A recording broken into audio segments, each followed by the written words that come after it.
Hey, it's Dorr and Coach, and we got another video on the range today. We're going to be doing a part 2 ballistic test on these Paladin Armor System level 3 plates. The first one we filled her up with 4570, and it did actually a lot better than I thought it was. Pretty good, yeah. But you know, as much fun as 4570 is, as devastating it is, it's kind of old technology. Yeah. So we're going to bump things up to the present, and by present, 50 plus years ago. You know, and no, so we've got another plate set up down here, downrange taped to a stump on a berm, and at 10 yards we're going to shoot it with M193 55 grain ball 5.56, the most massively produced plain Jane round there is in that caliber. Honestly, what you're probably going to run into, you know, this is what you're going to be absorbing, this or 7.62-39.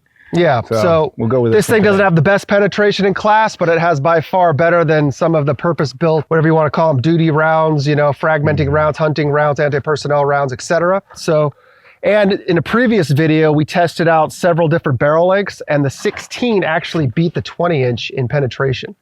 That 20-inch barrel got the ball round going so fast, it basically disintegrated on contact with... what were we using? Reams of paper back then? Yeah, reams of paper. So this should be tougher than paper, but you know, yeah, we'll see what the penetration's like and see how many rounds it takes to get through. All right, so yeah, we're gonna basically shoot the same spot, try to keep it in that same 3-inch circle, and you know, 3-inch target area, and we'll see how many it takes to punch through and penetrate into the wood. Yeah, for you nerds out there, it's a 1 in 7 twist.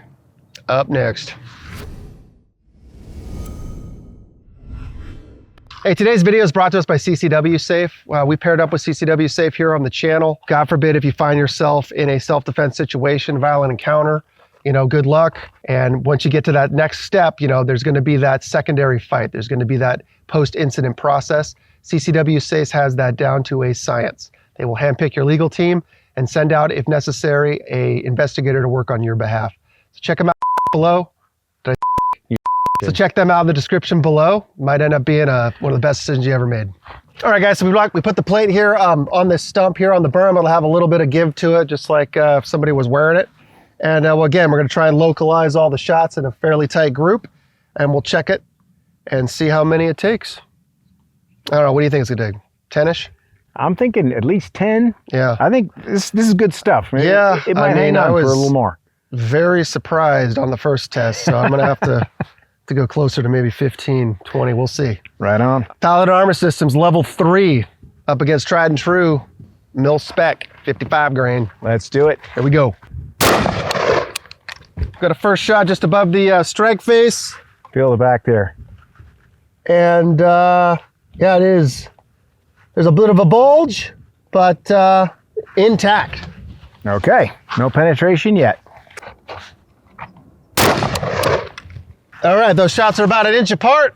So far, so good. Shot 3. Bulge is getting bigger, but so far, so good. Okay, so here we are after a 4th shot. Got a little bit of a bulge going on here. We'll see. Yeah, we're still good, no penetration. All right, guys, that was shot 4. Coming up on 5, halfway to our estimate. Yeah, to our estimate, you know. I think it's gonna take 10 to 15, but we'll see. It's getting kind of bulgy back there. But that's why we're here, guys, for science. All right. Level 4 plates are the standard. Level 4 plates are quite heavier. They can take quite a bit more abuse. The only level 3 plates we really used were the thin chicken plate AR500s. They're more low visibility, easier to conceal for those types of reasons. So these, you know, purpose-built, full-form level 3 plates, you know, I don't really have a lot of experience with them. So let's see what happens. See what we got. All right, baby. Shot 5. Shot 5. Line's hot.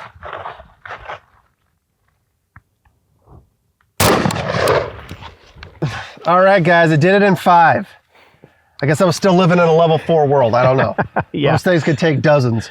But, you know, for how light this thing is, this thing took 5 shots, and all 5 shots were within about 2 inches of each other. 2 of them are pretty much right on top of each other here in the center. And as you can see, We did have one come through, and it came through, looks like it was probably coming through sideways. Yeah. There's your witness panel, and it just kind of, it blasted all the way through that and put a hole in our stump. So there we have it, 5 and out.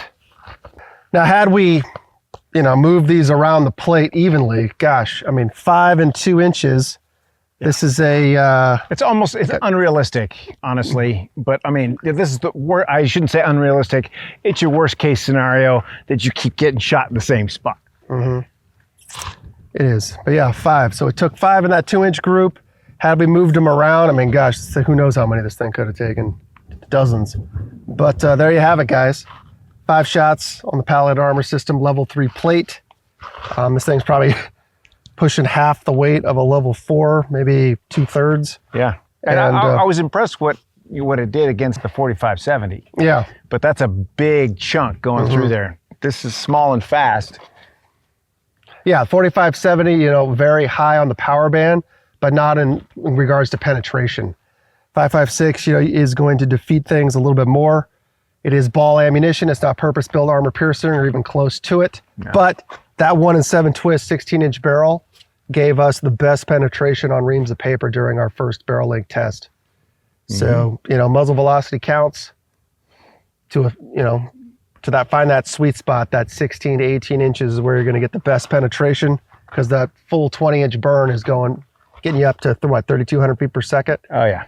And that causes the round to kind of incinerate. We go through the reams of paper looking for the jackets, looking for the slug, and it was just dust, completely exploded. So now we're just knuckle draggers, and we shoot things and see what happens. You science hippies out there, if you want to figure out, explain physics-wise why this is happening, leave us a comment. Awesome. Anyway, guys, thanks for being here. Dorr and Coach out.